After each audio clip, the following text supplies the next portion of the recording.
Invertir en materias primas tiene mucho riesgo, pero lo compensa los extraordinarios retornos que se obtienen con un ciclo favorable de la materia prima. Sin embargo, existe una manera de tener exposición a la materia prima, pero disminuyendo considerablemente el riesgo de inversión. ¿Te quieres quedar para descubrirlo?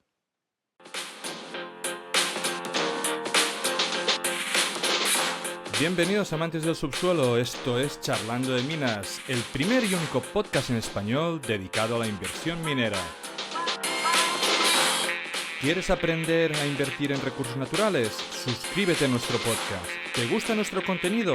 Dale like, déjanos un comentario. El programa de esta semana está a punto de empezar.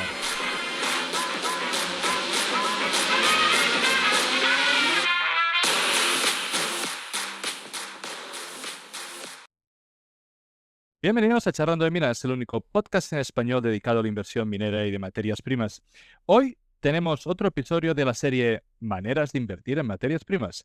Y hoy tenemos un invitado muy especial. Por primera vez, y después de perseguirlo unos cuantos meses o años, diría, tenemos a Albert Millán al programa. Albert formó ya hace un tiempo Carioscap, que terminó entrando dentro del mundo de los locos de Wall Street, transformándose en el Locos de Wall Street Research, una de las newsletters de inversión más importantes en habla hispana y creo que uno de los líderes siempre en estos sectores de negocio en cuanto a listas de seguidores. En su servicio da diferentes tesis y oportunidades de inversión muy bien divulgadas y demostrando que ha conseguido batir el mercado durante los últimos años con sus ideas y tesis. Finalmente, Albert también es profesor del curso de inversión en materias primas y minería de los locos de Wall Street, que sabéis que lideramos y coordinamos desde Charlando de Minas. Y si aún no has realizado este curso y estás interesado en aprender o mejorar tu forma de invertir en minería y materias primas, te recomiendo que mires en la descripción del vídeo donde encontrarás el enlace del curso. Bueno, Albert, bienvenido por fin. ¿Cómo estás? ¿Qué tal, Amadeu? Pues sí, con muchas ganas, la verdad, de venir. Dices que has estado persiguiendo, pero la verdad es que no ha sido por falta de ganas. Ha costado un poco cuadrar, pero soy un fan del programa, lo escucho siempre.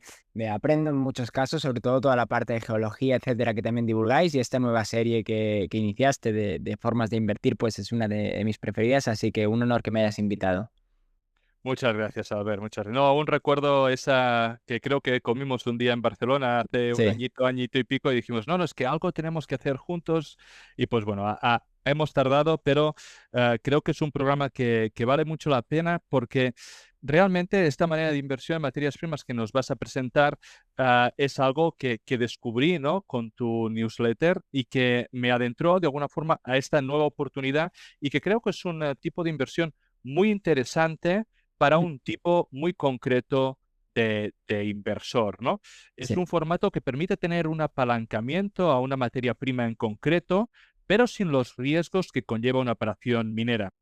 ¿Puedes explicarnos un poco cuál es el funcionamiento, cuál es el negocio de este tipo de empresa? Sí, claro.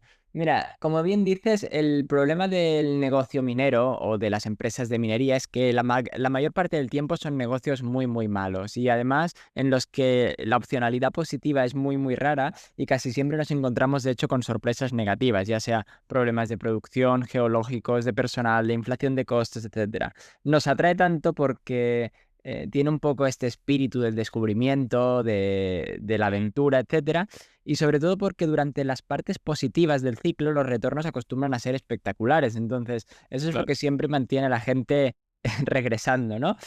Pero si Sí, somos un poco objetivos, la verdad es que es un negocio que la mayor parte del tiempo es muy, muy malo y destruye capital. A lo largo de un ciclo no se deben o no se pueden mantener, excepto aquellas majors, ¿no? Porque cuando caen luego los precios, pues entran en muchos problemas. Normalmente, además, cuando han expandido capacidad, etcétera. Y entonces yo lo que buscaba desde LWS Financial Research era una forma de exponernos a algunas tesis que me gustan de fondo, ya las has comentado tú muchas veces, ¿no? El cobre, el oro, etcétera, pero con un perfil de riesgo menor. Si bien renunciamos a cierta parte de upside, por supuesto, ¿no? Nada nunca es gratis. tenemos bastante apalancamiento operativo para el riesgo que estamos asumiendo. Entonces, hoy vamos a entrar o vamos a comentar algunos modelos de negocio que son segundas derivadas de estas materias primas. No son mineras como tal, sino que o bien ofrecen un servicio adyacente a la minería o bien se ocupan del propio material, pero una vez ya ha pasado por una primera capa de producción y tratamiento. Mm. Por ejemplo, explícanos, ¿no? En este tipo de negocio, ¿en qué consiste, ¿no? Este tipo de empresas, ¿cuál es su forma de ganar dinero? Claro, pues mira, las dos que vamos a comentar hoy, que por supuesto hay muchas más empresas que son segundas derivadas, ¿eh? Podríamos hablar pues de drillers, de empresas de equipo, etcétera, pero esas tienen poco apalancamiento operativo a la materia prima o en algunos casos ninguno. En el que nosotros vamos a comentar hoy son dos empresas que tienen modelos de negocio distintos, pero parecidos en el sentido de que es una derivada. El primero de ellos lo que se dedica es recibe el material en bruto, es una empresa que está en la cadena de valor del oro y entonces recibe el material minado, el oro bruto, digamos, y lo que hace es tratarlo y transformarlo para obtener de ahí lingotes y pellets. Entonces, es una empresa que se ahorra toda la parte de la extracción y simplemente transforma, digamos, entra dentro de la transformación. Y luego la segunda empresa, que es de la cadena del cobre, lo que hace es tiene un acuerdo con una minera muy grande de cobre, de hecho, una de las más grandes del mundo, que es Codelco. Y lo que hace es, una vez ya se ha minado y se ha procesado una primera vez el material, queda lo que se conoce como los relaves. De hecho, la gente, los que han escuchado tu podcast, los oyentes ya la conocerán porque les entrevistaste hace un tiempo, que es Amerigo Perfecto. Resources. Y lo que hacen ellos es tratar estos relaves para acabar de extraer todo el material que todavía queda tras este primer tratamiento. Mm. Perfecto. Entonces, en este caso, ¿no? Son empresas que lo que se dedican es a procesar mineral. Por un lado, tenemos en el caso que has comentado de Dinacor, que le viene, si no me equivoco, de pequeños mineros Sí, artesanales, correcto. y que de alguna forma pues ellos transforman y luego venden. Y en el caso de Meringo, pues es todo eso que es considerado desecho por Codelco. Entonces ellos lo cogen como si fuera materia prima y de allí consiguen seguir extrayendo, ¿no? Por lo tanto, en todos los casos tenemos una materia prima, digamos que o bien no lo quieren las grandes productoras o bien la consideran como desechos propios y de allí se saca pues valor, ¿no? A ese material. Eso es. Am, Son dos modelos de negocio completamente distintos, ¿no? Aunque evidentemente entra dentro de la segunda derivada. Lo que te iba a preguntar, por ejemplo, es qué cosas tenemos que mirar en este tipo de empresas, porque claro, son diferentes, ¿no? Que una minera al uso y por lo Sí. tanto, tú tanto en el caso de Dinacor como en el caso de Ameringo, ¿cuáles son las cosas principales que nos tenemos que fijar? Pues la verdad es que la lista de cosas que tenemos que seguir no es tan distinta de una minera en algunos casos y ahora veremos algunos paralelismos. Lo primero que haríamos, por ejemplo, en una minera, si ya están en producción, como es este caso, no es una exploradora, es una empresa que ya está en producción, lo que miraríamos es durante cuánto tiempo pueden producir, ¿no? Porque al final no es lo mismo una mina a la que le queden 2 años de vida y ya esté por cerrar, que una a la que le queden, por ejemplo, 10 y además tenga Claro, pues mira. potencial exploratorio, etcétera, ¿no? Entonces lo que miraríamos es, oye, estas empresas como Dynacor y Amerigo procesan un material, pero tienen acceso a él solo durante un año, dependen de alguna concesión, durante cuánto tiempo puede durar esta empresa, porque eso nos va a servir luego para estimar qué valor terminal puede tener esta empresa o durante cuánto tiempo puede ser nuestro horizonte de inversión. En ambos casos, la respuesta es que es prácticamente infinita. ¿Y a qué me refiero con prácticamente infinita? Bueno, la minería artesanal es muy preeminente o tiene un gran alcance en algunas zonas del mundo, sobre todo hablamos de Latinoamérica y de algunas zonas de África. Y como la cantidad que extraen es pequeña y la prevalencia de estos depósitos en el territorio es muy grande, la cantidad de mineros sobre todo de mineral que pueden extraer es asimismo muy, muy grande, ¿no? Y en el caso de Dynacor, que está establecida de momento en Perú, luego veremos que tienen muchos planes de expansión, pero de momento en Perú, pues es una de las zonas donde la minería artesanal tiene más penetración y por lo tanto, por la cantidad que ellos procesan, ¿no? Solo de momento 125.000 onzas al año, pues tienen una oferta prácticamente infinita. Y en el caso de Amerigo, un poco lo mismo. Ya hemos dicho antes que están asociados con la división El Teniente, una de las minas de Codelco, la mina más flagship, y entonces ellos tienen un acuerdo con la empresa hasta 2036, pero que pueden alargar, y de hecho ya han alargado una vez en el pasado. Al final es un win-win, a los dos les interesa, y si procesasen tan solo el material que hay hasta ahora ya les daría hasta 2080, pero como la empresa, bueno, la mina en este caso sigue en producción, hay relaves nuevos que van llegando y por tanto diríamos que su oferta es prácticamente infinita. Un segundo punto que habría que mirar es cómo ganan dinero estas empresas. En el caso de las mineras es claro, ¿no? Pues ellos al final extraen un mineral y lo venden. Entonces ese modelo de negocio es directo y fácilmente entendible por todos.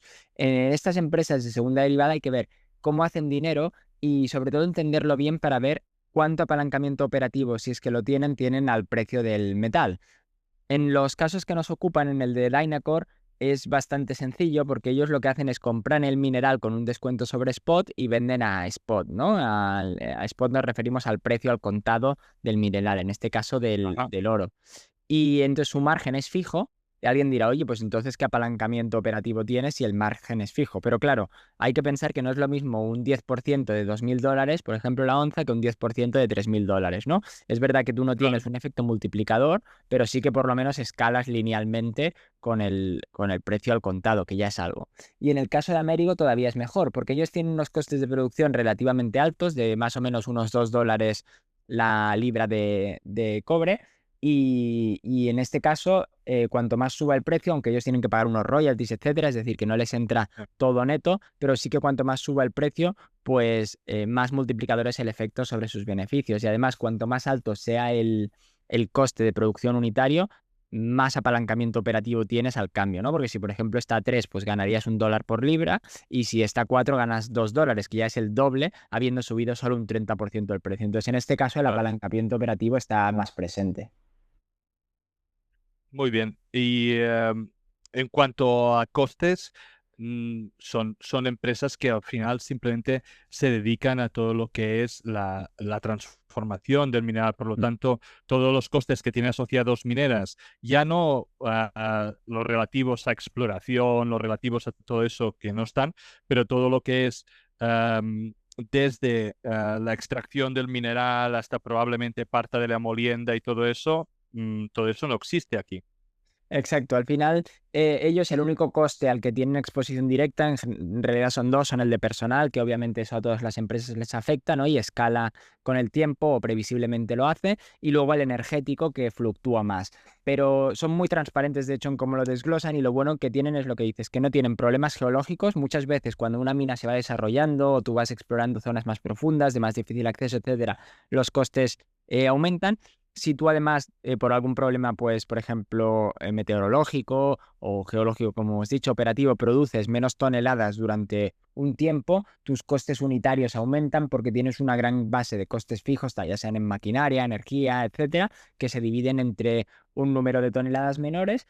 Y entonces todos estos problemas te los ahorras, o mejor dicho, los externalizas. Son otro el que los corre. Tú simplemente te beneficias de una parte que, si bien tiene menor recompensa, como ya hemos dicho al principio, pues tiene un perfil que para mí es mucho más interesante, y sobre todo ahora entraremos porque estas empresas, al tener un modelo tan sencillo y que no es tan intensivo en capital, sí que tú puedes mejorar tus plantas, etcétera, pero no requieres de un CAPEX de mantenimiento, de exploración constante tan grande, pues lo que permiten es tener un retorno al accionista y una política de remuneración pues mucho más atractiva o mucho más centrada. De hecho, en el caso de Américo es paradigmático que de sus calls, que normalmente duran unos 30 minutos, las calls de resultados, 20 minutos se los pasan hablando del retorno al accionista, ¿no? Eso ya Sí, demuestra sí, sí, sí. cómo de importante es para ellos. Mm. Am, entonces, por todo lo que has dicho, ¿no? Los beneficios de estas empresas van muy, muy ligados al precio de la materia Mm. prima, que es precisamente por eso que de alguna forma tiene ese apalancamiento.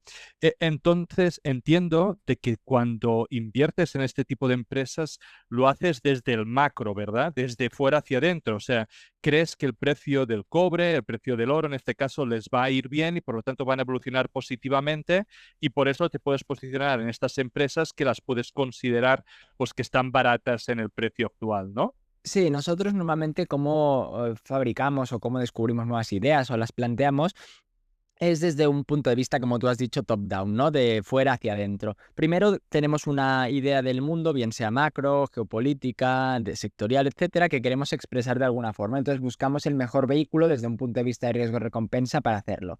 En este caso, comparando ambas empresas, en el de Dynacore no es tan relevante. ¿Por qué? Porque el oro ya sabéis que tiene un uso industrial muy limitado. En general, casi todo el precio es premium monetario por la función que ejerce en ese sentido. No es tanto industrial, si bien obviamente tiene algunos usos, ¿no? En conductores, etcétera, pero no es como la plata, que sí que tiene un uso industrial pues mucho más grande casi ya que el monetario. Y en el caso del cobre, pues obviamente el 99% del uso es funcional o industrial.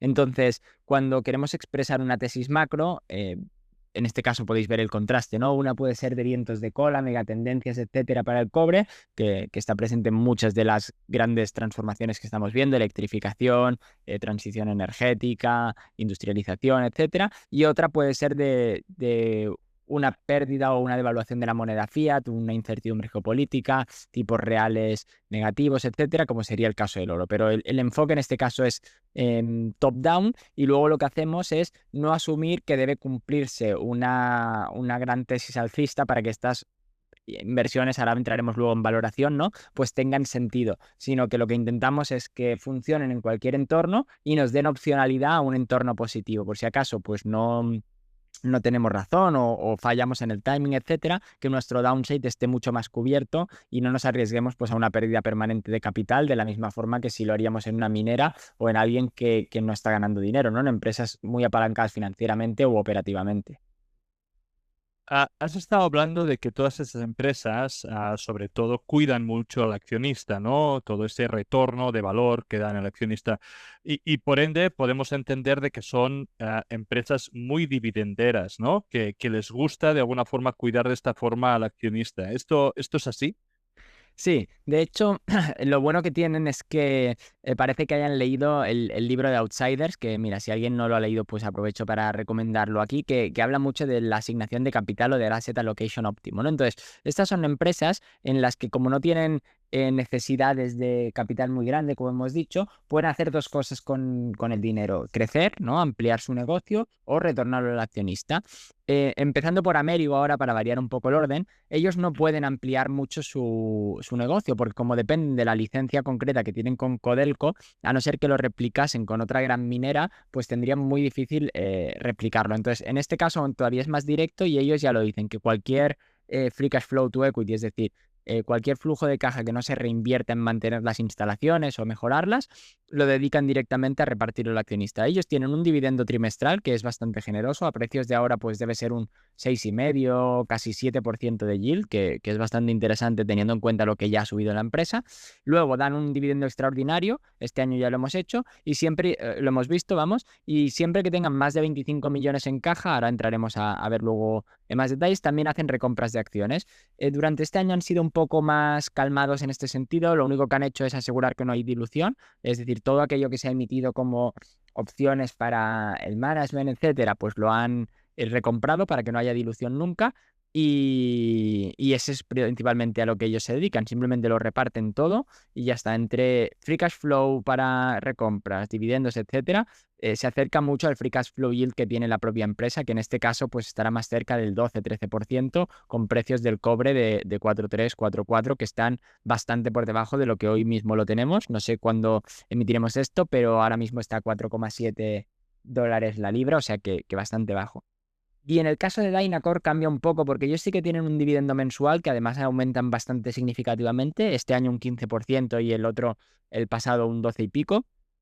Dan un dividendo, como digo, mensual, cuyo yield no es tan alto, un 2,5, casi 3%. Hacen recompras de acciones también, pero ellos sí que tienen posibilidad de crecer. Recientemente, de hecho, han anunciado que su objetivo, ahora hemos dicho que producían 125.000 onzas de oro al año, pues su objetivo es llegar a 500.000 onzas en 2030, que sería multiplicar por 4, o sea, bastante ambicioso en 5 años.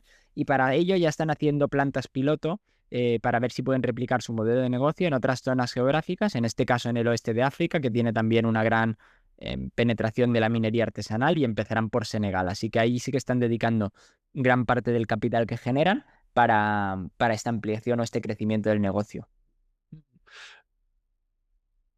Sí, es que ahora me has hecho pensar, ¿no? Vamos directamente a esta pregunta que me has hecho pensar. Dynacor quiere replicar lo que están haciendo ahora en África.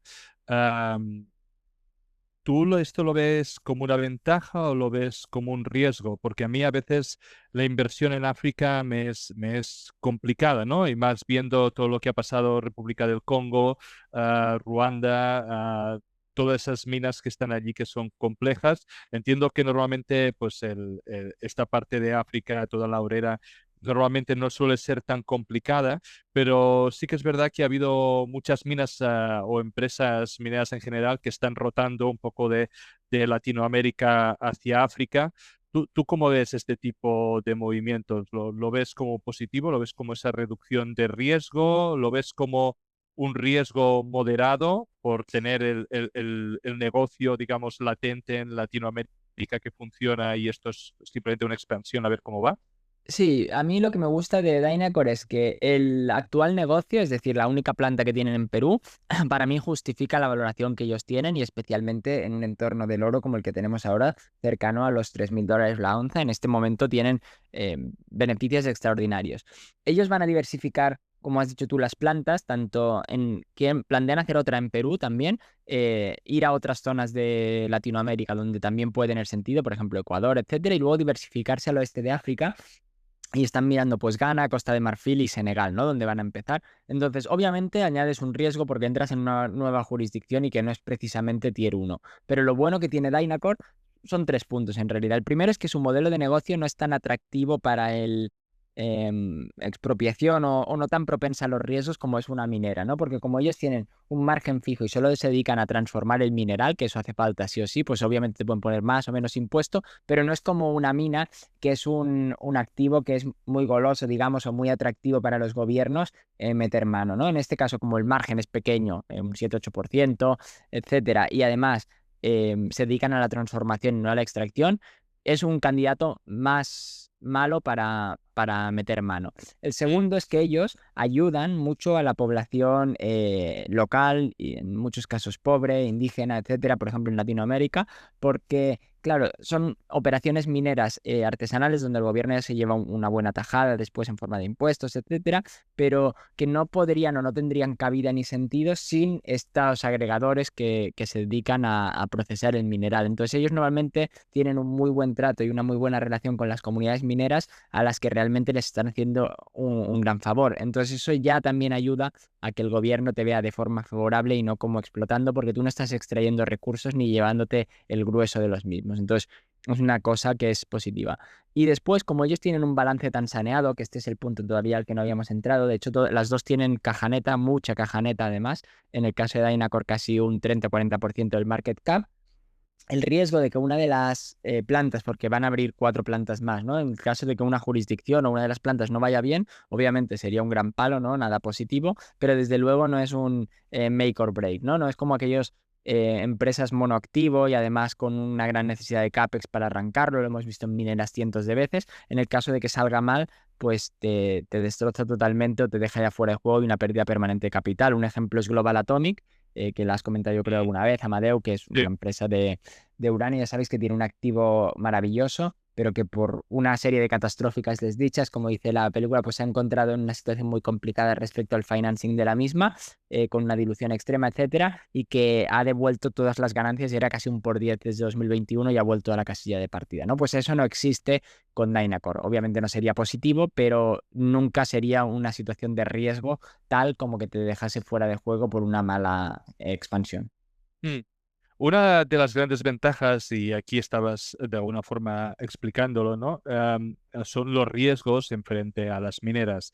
Pero también es verdad de que estas empresas tienen otros riesgos, ¿no? Has dicho que tienen fluctuaciones, obviamente por el precio de la energía, pero también, y recuerdo, ¿no? Que a veces se ven afectados también por el tiempo, ¿no? Por ejemplo, me acuerdo que Ameringo tuvo inundaciones que les impidió trabajar durante un tiempo. Estoy seguro de que en el caso de temporal, pues, o que hayan ese tipo de inundaciones, los que serían los mineros tradicionales, pues evidentemente también pueden tener bastantes afectaciones y entiendo que cosas como huelgas de trabajadores, etcétera, también les pueden afectar. Esos son los tipos de riesgos que tú tienes considerados. ¿Hay otros Mm, demás sí. que los ponderas de forma pues relativa? Sí, bien traído porque obviamente que no tengan los mismos riesgos o no tan grandes, digamos, como empresas mineras tradicionales, pues no quiere decir que estén exentos de ellos, ni mucho menos. ¿Cuáles son los riesgos principales que llevan estas empresas? El primero es operativo, ¿no? Si, por ejemplo, ellos tienen una planta y tiene algún problema, bien sea meteorológico, bien sea por un fallo mecánico, etcétera, que tardan en reparar, etcétera, pues ellos están sin producir un tiempo y por lo tanto, al solo tener una planta, en ambos casos de momento, ser monoactivo de momento, pues es un riesgo grande. ¿Cómo lo atacan o cómo lo solventan? En el caso de Amerigo, no tanto. Ahora entraremos luego en Amerigo, pero en el caso de Dynacor, ellos tienen una partida importante de inventarios, que es material ya procesado y listo para la venta. Esto lo hacen justamente para poder hacer puente en épocas en las que tuviesen algún problema operativo o de mantenimiento en la planta y tuviesen que saltar. Este es uno de los riesgos.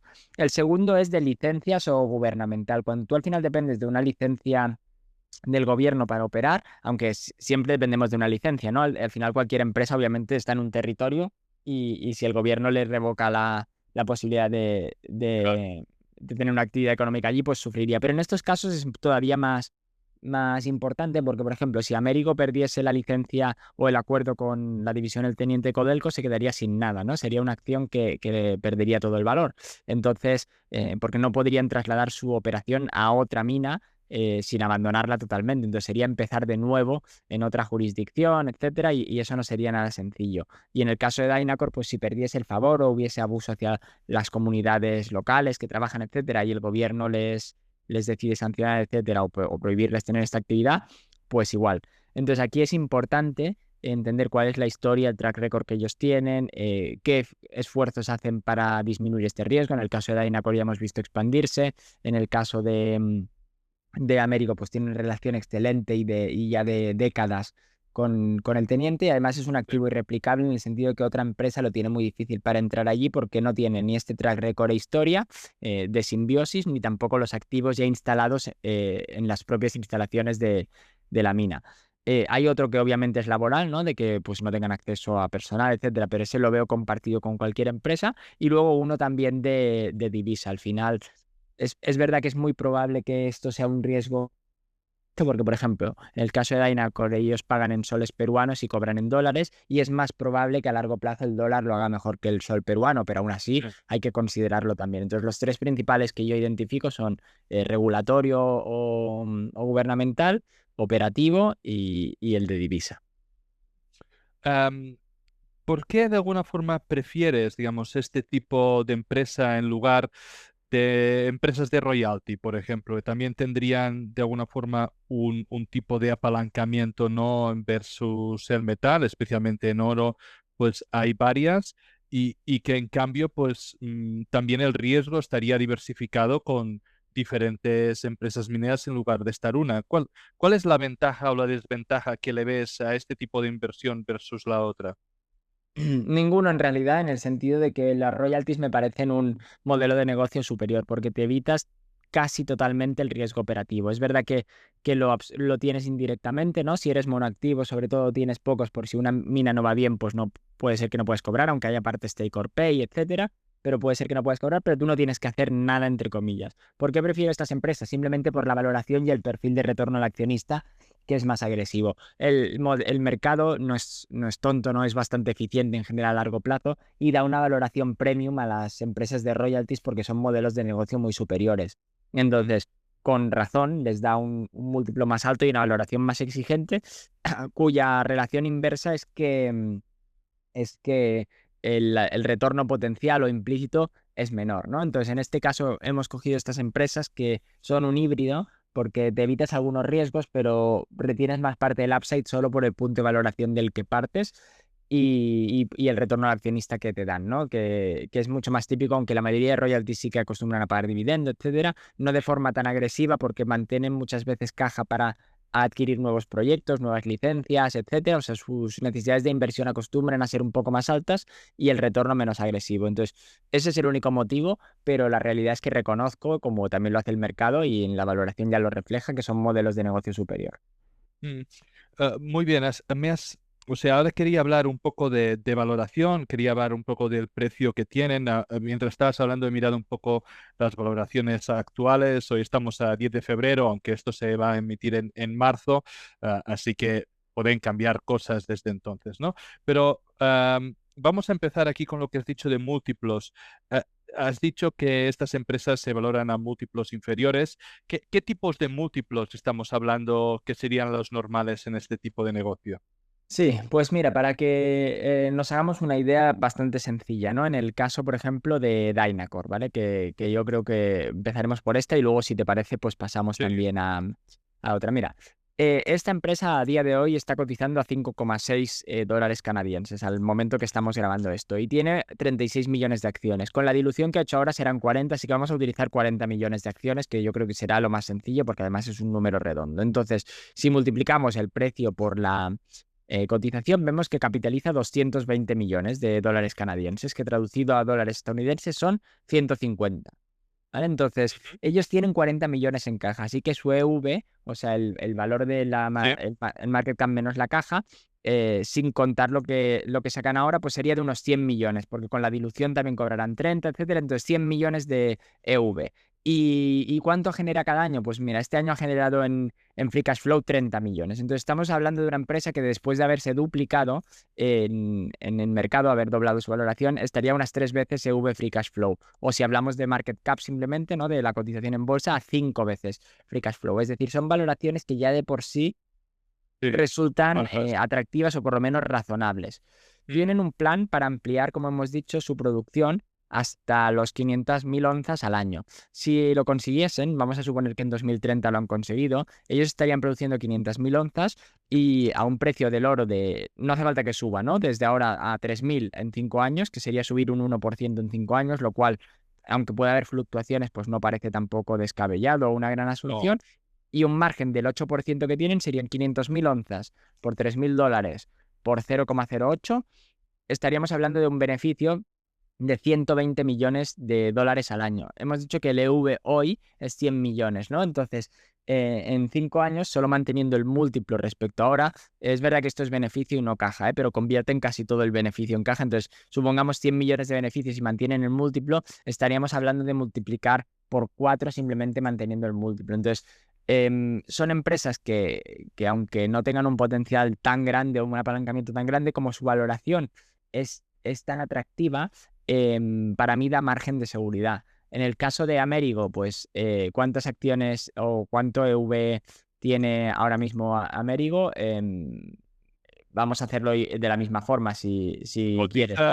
Sí, cotiza 1,83 Canadian.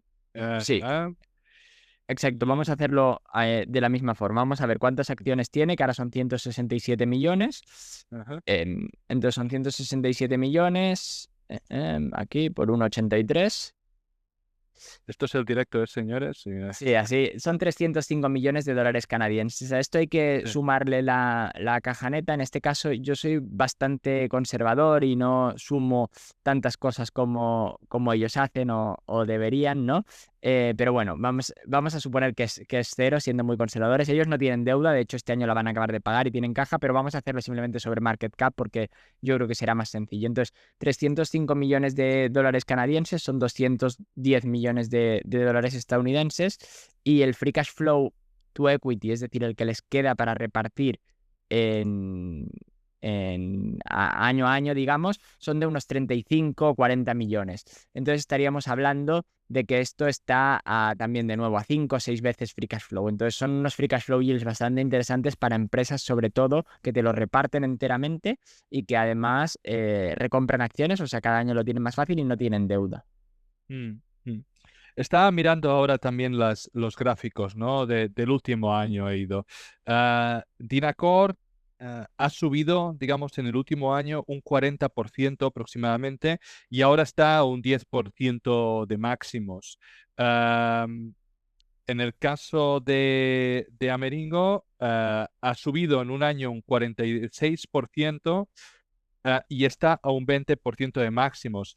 Ah, la verdad es que, bueno, el rendimiento de las acciones sí que es verdad de que, sobre todo en el caso de Dinacor, pues ha acompañado mucho el metal. En el caso del cobre, pues, bueno, hemos tenido fluctuaciones, ¿no? Y no ha sido tan lineal como a día de hoy está el oro, pero la verdad que la revaloración ha sido muy positiva y además teniendo en cuenta de que han ido cuidando al accionista, de que hay dividendo extraordinario y que por lo tanto ese retorno no solo es el 46 potencial, sino que además hay mucho más allí, ¿no? Sí, como dices, se han comportado muy bien. No ha habido un re-rating, que eso es positivo. En el caso de Dynacor, como dices, lo que ha hecho es que he acomodado el nuevo precio del oro. Eso también para mí es positivo y alguien pensará, hombre, pues qué positivo es que no tenga el re-rating, ¿no? Yo creo que esto llegará, lo que pasa es que son empresas relativamente pequeñas, ya lo habéis visto, ¿no? Pues 150 millones de market cap una, 200 otra, tampoco son grandes.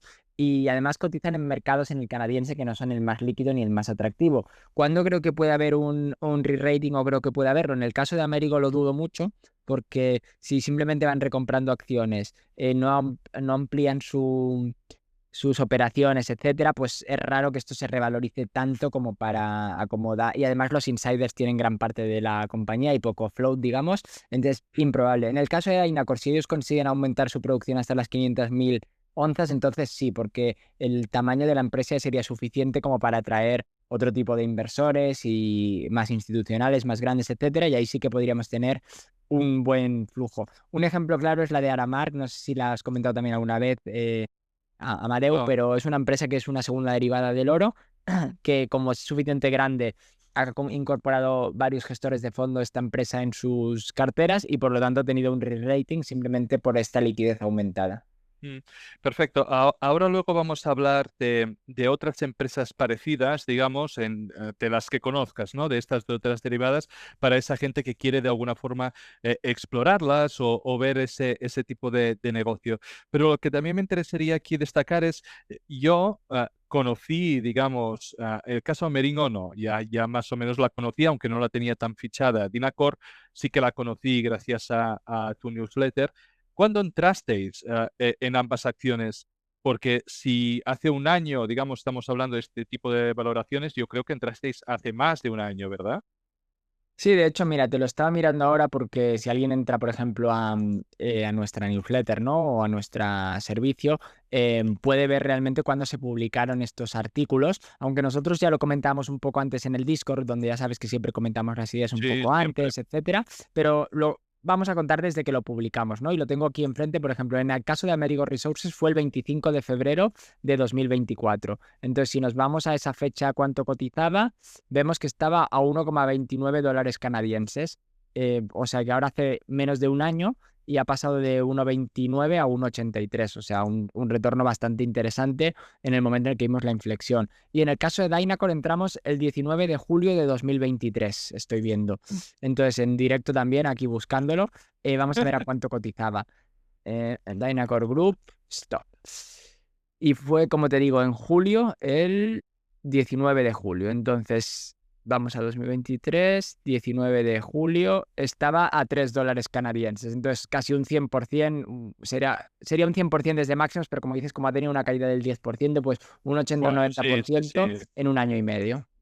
No, no, creo que bueno, son valoraciones, o bueno, son rendimientos excelentes. Y sumando los dividendos, pues entonces tendríamos más, Exacto. porque han repartido ambas bastante dividendos, sobre todo en el caso de Américo con el extraordinario, etcétera. Sí, sí.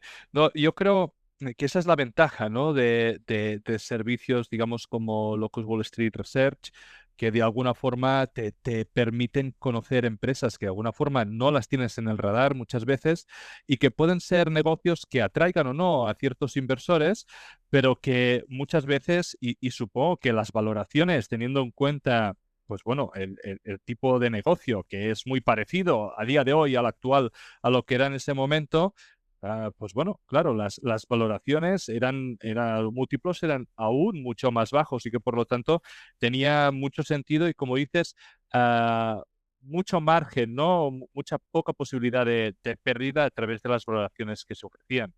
Sí, corres unos riesgos que ya hemos visto antes que no son nada despreciables, ¿no? Cada caso hay que juzgarlo y cada perfil es diferente, pero te ahorras para mí los más graves de estas industrias de cíclicas que la minería ya la conoces, Amadeu, perfectamente.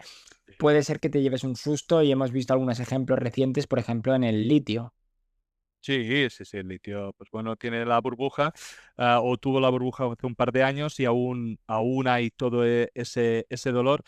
Seguramente en el momento que publiquemos eso, habremos publicado un par de capítulos dedicados al litio y ahora yo es cuando considero de que pues, la gente debe de empezar a entrar porque precisamente aún puede quedar algo de dolor, pero acertar en el timing siempre es muy complicado.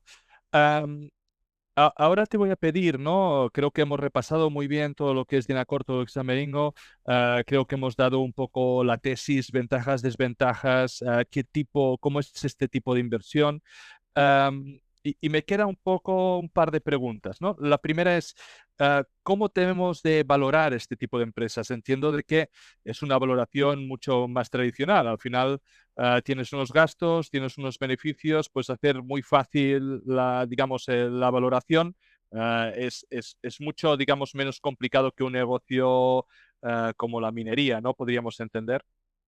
Sí, mucho más, porque esto lo sabes tú perfectamente y también por tanto tus episodios como los cursos que das, al final para valorar una minera la forma más típica de hacerlo es por el NAP o el Net Present Value de la mina, ¿no? Lo que se hace es pues unas asunciones tanto de inversión, de vida de mina, de flujos, de precios de los metales, etcétera. Entonces se estima cuál va a ser la producción, los márgenes, etcétera, año a año y eso se descuenta al presente. Entonces se pone un múltiplo según la fase en la que esté el desarrollo de esa mina y esa es la forma más común de valorarlo. En este caso no, yo no lo hago así porque son empresas cuyo negocio ya es más asimilable a cualquier Claro. otro sector que estuviésemos considerando. Entonces yo lo que hago es calcular cuál es el free cash flow que generan estas empresas al año y lo que yo llamo free cash flow to equity, que es simplemente todo el flujo de caja antes de la retribución al accionista, que al final es el que tú tienes disponible para luego hacer lo que quieras y remunerarlo. Entonces, hago un descuento de flujos tradicional, normalmente a 5 años, y luego pongo un múltiplo de valor terminal no muy alto, bastante bajo, normalmente 4 o 5 veces, porque no asumo que haya ningún re-rating, pero sí que es verdad que, como hemos dicho al principio, tienen una vida potencialmente infinita, ¿no? El material no se lo van a acabar. Entonces, hago un descuento de flujos a 5 años con un factor de descuento bastante alto, porque son jurisdicciones que tampoco son tan positivas, 15-20%, normalmente el 20, a veces el 15 y un valor terminal que no asume ningún rating. Entonces es un ejercicio muy, muy clásico y teórico de valoración. Excelente. Entonces, la última pregunta de la entrevista era si de alguna forma podías poner otros ejemplos de este tipo de empresas, ¿no? De estas segundas derivadas, sobre todo, ya sea bueno, del oro, de cobre, o de si tienes de otros metales, ¿no? Porque creo que la gracia aquí es de alguna forma si se tiene un portfolio, ¿no? De empresas apalancadas en diferentes metales haciendo este mismo negocio pues cada uno con lo que opine de arriba hacia abajo, ¿no? Como decíamos, pues tener esa posibilidad o esa empresa marcada para vigilarla, ¿no? Sí, pues aquí, Amadeu, es la parte que yo creo que menos va a gustar de esta entrevista, porque la verdad es que me está costando mucho y mira que las estoy buscando encontrar parecidas. ¿Qué es lo más parecido que he encontrado? Tres empresas en realidad o tres modelos de negocio. Lo que pasa es que uno de ellos es más parecido a royalties. En los otros casos yo estoy buscando, me gustaría encontrar empresas de este estilo, como dices, en otros metales, pero lo que he encontrado hasta ahora es en el caso de Cora Resources, que no sé si la conoces, es una empresa de royalties, pero tiene una pata dentro de estas royalties que es un molino de uranio que opera, de hecho, en la parte de Denison, ¿no? Entonces, de hecho, se lo vendió Denison esa licencia. Entonces, lo que pasa es que pesa poco sobre la empresa. Luego, en Dundee Precious Metals también tenían una refinería, pero ahora la han vendido, que se llama Tsumeb, que ahí la tenían. Y luego, finalmente, la que te he comentado antes, que se hizo muy famosa, de hecho, por un inversor que se llama Harris Kaperman, Cupi, que se llama Aramark, ¿no? O Aymark, que lo que hace es vender, digamos, las monedas o lingotes en el negocio minorista de oro. Entonces es una segunda derivada con menos apalancamiento operativo todavía, ¿no? Porque sí que venden, ni siquiera tienen un margen constante tan amplio que puede fluctuar tanto con el oro. y depende mucho del interés minorista de inversión que ya hemos visto en el reporte esta semana del World Council que ha sido la parte que más ha sufrido este año. Entonces, todavía estoy en búsqueda. Si encuentro alguna, la compartimos con tu comunidad, desde luego, pero ahí no puedo ayudarte mucho porque he visto estas tres, pero no son perfectas. Perfecto, pues y yo lo que preguntaría pues a la audiencia es lo mismo, ¿no? Intentamos hacerlo recíproco. Si alguien conoce, digamos, alguna empresa de estas, ya sea, pues seguramente ahora en el litio no existirá por los precios, pero en algún otro tipo de metal o algún tipo de negocio parecido, pues que se pongan en contacto ya sea conmigo, ya sea con Albert, porque seguramente pues nos interesará mucho, primero conocerla y segundo, pues valorarla, ¿no? Para saber o tenerla vigilada Sí, para cuando exacto. se ponga unos precios atractivos o cuando esa materia prima en concreto, por mucho que ahora pues no estamos bullish, como todos sabemos, fluctúan mucho los ciclos y por lo tanto seguro que habrá un momento en la próxima década que se va a encontrar a tiro y que será el momento de adquirirla. Muchas gracias, Albert, por venir, por querer presentar esta forma que yo casi la considero tuya de apalancarte a las materias primas, de invertir en materias primas. Muy agradecido por tu tiempo y espero que no tardemos otro año en Eso volver a es, Amadeo. participar, ¿eh? Muchas gracias por invitarme, un placer estar aquí y como dices, a ver si podemos juntarlo antes y hacer otro capítulo.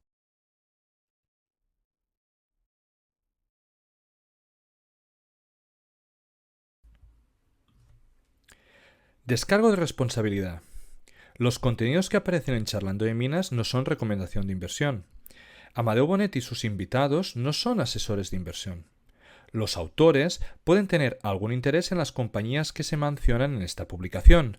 Igualmente pueden tener sesgos y no ser imparciales.